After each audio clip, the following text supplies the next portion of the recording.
आज हम सीखने वाले हैं लेट के बारे में।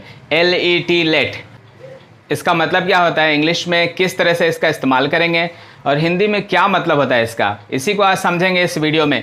If you new on this video please subscribe this channel and watch this video till the very and. So without wasting any time let's dive in. तो जैसा मैंने बताया कि आज हम बात करने वाले हैं लेट के बारे में, यानी कि LET लेट, वो वाला लेट नहीं जब आप लेट हो जाते हैं LATE नहीं, यहाँ पे हम बात करें लेट LET। और इसका मतलब क्या होता है, तो हिंदी में कोई इसका ख़ास मतलब नहीं होता है, लेकिन फिर भी इसका मतलब अगर हिंदी में पूछा जाए क्या मतलब होगा, तो लेट का मतलब होता है दो, यानी कोई भी काम करने दो। ठीक है, तो अब एग्जाम्पल देख लेते हैं। जैसे कि मुझे क्रिकेट खेलने दो, मुझे घर जाने दो, मुझे पढ़ने दो, इस तरह का सेंटेंस जिसके अंत में आ रहा है दो, करने दो, आने दो, जाने दो, इस तरह का जब आएगा तो आप इसका इस्तेमाल कर सकते हैं। तो पहले हम स्ट्रक्चर को समझेंगे, और स्ट्रक्चर है लेट, और उसके बाद में आप लिखेंगे नाउन या आप लिखेंगे पर्सनल प्रोनाउन।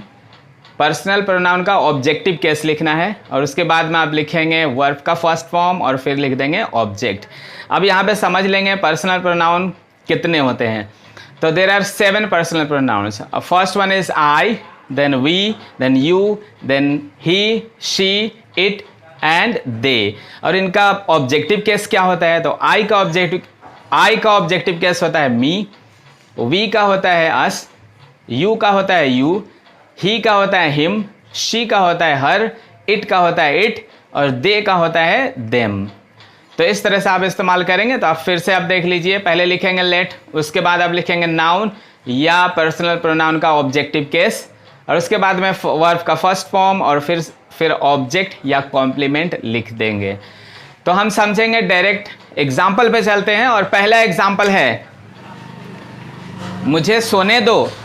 इस वाक्य में आप आग्रह कर रहे हैं किसी से कि मुझे सोने दो।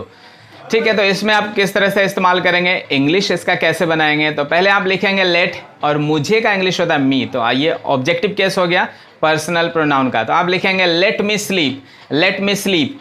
तो बोलचाल की भाषा में इसका हिंदी में भी बहुत इस्तेमाल करते हैं और इंग्लिश में भी। तो आप अगर इंग्लिश में सीख लें तो बात बन सकती है।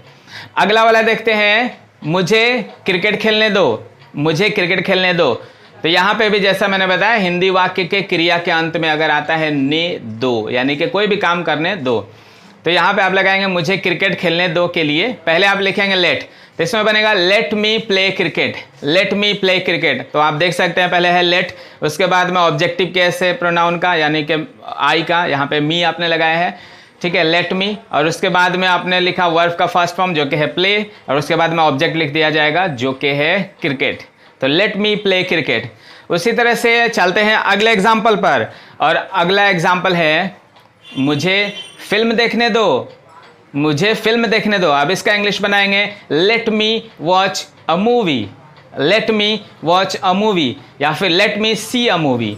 अगला एग्जाम्पल है उसे बैठने दो, उसे बैठने दो। तो यहाँ पे आप लिखेंगे उसे का आप इंग्लिश बना सकते हैं हिम, या अगर लड़की है तो आप बनाएंगे हर। तो यहाँ पे आप बनाएंगे let him sit, let him sit, let him sit.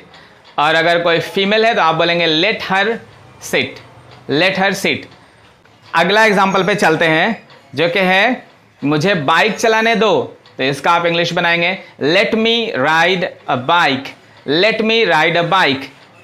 और उसे साइकिल चलाने दो, तो इसका आप कैसे बनाएंगे, तो उसे साइकिल चलाने दो, इसके लिए आप बनाएंगे let him ride a bicycle, let him ride a bicycle.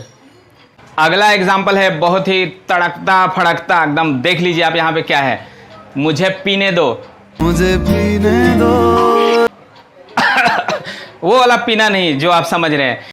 अच्छा, हमको सिखा रिया है। यहाँ पे पानी के बारे में मैं बात कर रहा हूँ, या फिर कोई ड्रिंक के बारे में बात कर रहा हूँ, समझ रहे हो, नॉर्मल सॉफ्ट ड्रिंक जैसे कि पेप्सी, कोला एटसेट्रा। तो यहाँ पे बोल रहे हैं मुझे पीने दो, इसका आप इंग्लिश बनाएंगे लेट मी ड्रिंक, उसे पीने दो लेट हिम ड्रिंक। इस तरह से आप इसका इस्तेमाल कर सकते हैं। और आपके लिए कुछ क्वेश्चन दे देते हैं, इसमें ट्रांसलेट करिए, right me in the comment down below. तो पहला वाला सेंटेंस है मुझे पढ़ने दो, मुझे पढ़ने दो, और अगला है उसे दौड़ने दो, उसे दौड़ने दो। और उसका अगला सेंटेंस है हमें खाने दो, हम भूखड़ हैं, हमें खाने दो। और तीनों का आप ट्रांसलेट करके कमेंट सेक्शन में जाके आप इसका आंसर लिख सकते हैं। Thank you very much and please like this video.